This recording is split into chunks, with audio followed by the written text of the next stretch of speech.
Hey everybody, Wisdom here. It is after 4 a.m. Thursday, October 2nd, 2014. I am hoping Trap Team arrives today. It did not come today. That's a testament probably to geographic and FedEx type things, but as such, I've launched SkylanderClub.com, the super sweet new forum, and I'm going to take some time to showcase some details most people skip over, which is supervillain bios. I've given myself a minute for each of these, hopefully we can finish.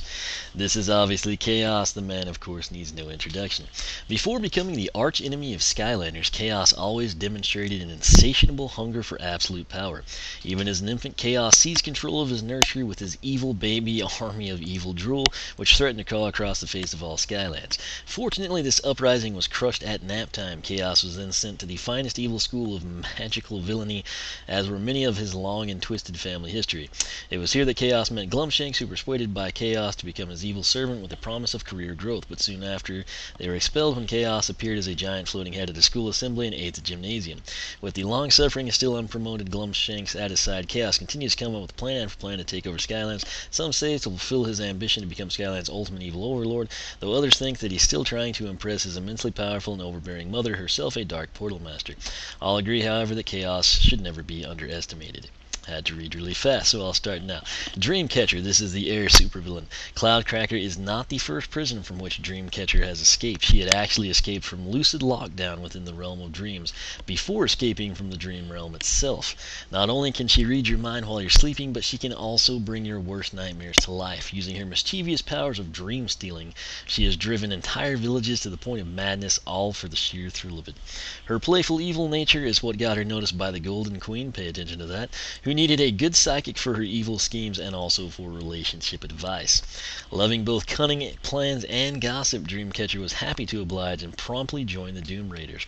Although, due to her aforementioned mischievous nature, the Golden Queen has found the relationship advice questionable.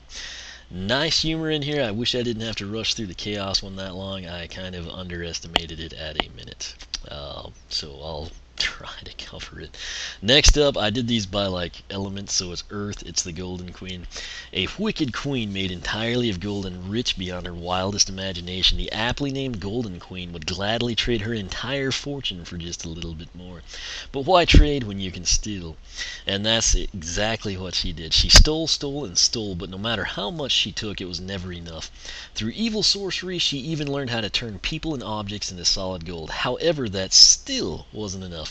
The idea that any amount of treasure in Skylands did not belong to her was infuriating, so she embarked on a quest to take every last cent of it.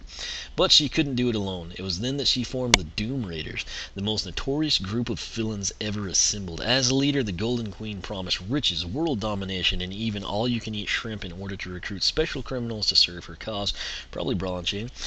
Together, the Doom Raiders terrorized Skylanders until Master Eon, the OG, stepped in and the Trap Masters put a stop to them, locking up all of them inside Cloudcracker Prison. There's your background, folks. Speaking of that, we now have Chef Pepperjack from the Fire Element. Chef Pepperjack was once the most renowned celebrity chef in all of Skylands, until he discovered ancient recipes for evil delicacies. That's when he turned his thriving restaurant business into a formidable criminal empire. The scam was simple. He would fly his Zeppelin fortress over a village and order the townsfolk to surrender all their money. If they didn't, he would promptly serve up a main course of spicy pepper bombs that would blow everything to smithereens.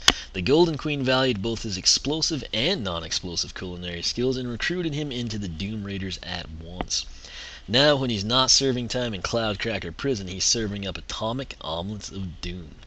Very nice the way these supervillains all kind of connect to one another. There's a little bit of humor in each one thus far. And we now know that the Golden Queen's kind of at the heart of the Doom Raiders. So, very cool stuff, which again, most people just totally don't pay attention to for some reason. So, Chompy Mage, you're familiar with him. Life, he is the champ of Chomp. Believe it or not, the Chompy Mage actually hatched inside a Chompy pod. At least that is how his Chompy hand puppet tells the story. Having been raised by Chompies, it's no surprise that the old magician is a little strange. That's an understatement. He simply grew up embracing the Chompy way, believing that Skylands would be a better place if everyone was a Chompy. An illegal enchantment which he has actually tried to perform on several occasions. Hashtag Sheepwreck Island. It was this kind of magic that led him to be locked up inside Cloudcracker Prison where he met other Doom Raiders. Of course, they all thought he was completely crazy, but Chompy Mage can see through the eyes of Chompy and Skyland, and having a few billion little spies can come in handy when trying to enact revenge on Skylanders. Plus, he could secure the Chompy vote for any sort of political elections that followed. As always, when you're going to move in and take over, you do it through hearts and minds, and you can avoid violence that way. Next up, it is Dr. Crankcase. He is from the Tech Element, obviously. No one is really quite sure exactly what Dr. Crankcase is a doctor of, but his technical engineering achievements are legendary. The secret to his success lies in his modified concoction of glowing green goo, which causes wooden objects to come to life and turn evil. His unique skill set makes him a valuable asset to the Doom Raiders, who have plenty of nefarious uses for evil wooden creatures. It is also commonly known that Dr. Crankcase served as an evil inspiration to Kaos once upon a time, who had figured out how to make his own wooden creatures, the Willikin, come to life after reading about the Doctor's exploits in the Minion Monthly catalog. Kaos also respected Dr. K's interest in world domination and Doom engineering, not to mention his well-documented love of pickles. I don't know about you, but we're learning a lot here. I actually made a Willikin joke earlier, so it was funny when I read this before the video, but very, very interesting stuff. Moment of glory right here. This is Wolfgang. This is his background story. Undead, his music is edgy. Sharp, steel edgy. Wolfgang wasn't always a werewolf. He was once a handsome, brilliant musician set to marry a beautiful princess. Before the wedding, he planned to unveil his ultimate symphony to the greatest music aficionados in Skylands, convinced they would love it and instantly hail him as the best composer of all time. But they didn't. They hated it, and even worse, it actually physically hurt when heard. Turns out Wolfgang had unintentionally discovered the musical note for pain. Being shunned like this drove Wolfgang utterly and completely mad, physically transforming him into the werewolf he is today. With the princess no longer wanting to marry him, he turned to a life of crime, terrorizing the royal subjects and using his evil music as a weapon. The Golden Queen took note of this and realized that Wolfgang could make a powerful ally if she could control his rage and keep him in line, and that is a pretty big if. There you go, best villain in the game in my opinion. We now know the background story. First villain in the game that we all have kind of seen is Gulper, thanks to Lou's videos. His gulp is worse than his bite. From the moment he oozed from the ceiling of the gelatinous caverns, I guess, the Gulper had possessed an enormous appetite and insatiable thirst for anything and everything he could stuff in his mouth. At a young age, he won first place in the annual deep-fried triple cheeseburger eating contest and has proudly worn the crown of gluttony ever since, so that explains what that is. But it was his particular affinity for soda which causes him to grow to colossal proportions and go on rampages that first caught the eye of the Golden Queen. She was looking for special types of people or creatures to join her Doom Raider gang that was bent on unleashing total mayhem. It was also her desire to recruit someone who was incredibly dim-witted, so that if they were ever captured, the Skylanders would not be able to extract any useful information. Hence why he's in Chapter 1. The Gulper fit these requirements to a T. So, there's some question marks. Obviously, the magic element isn't represented, but we had Kaos. Nonetheless, these are your main supervillains. You've got the Golden Queen heading up the Doom Raiders, coupled with Kaos thrown in there, and then we've got some question marks that are coming. But like I said, I currently can't do anything with the game because I don't have it, and this is the type of stuff I pick up on that most people just totally brush over for some crazy reason. This is important stuff to me. It tells us the story. It's the background on the characters. It's the fabric of our lives. It's cotton.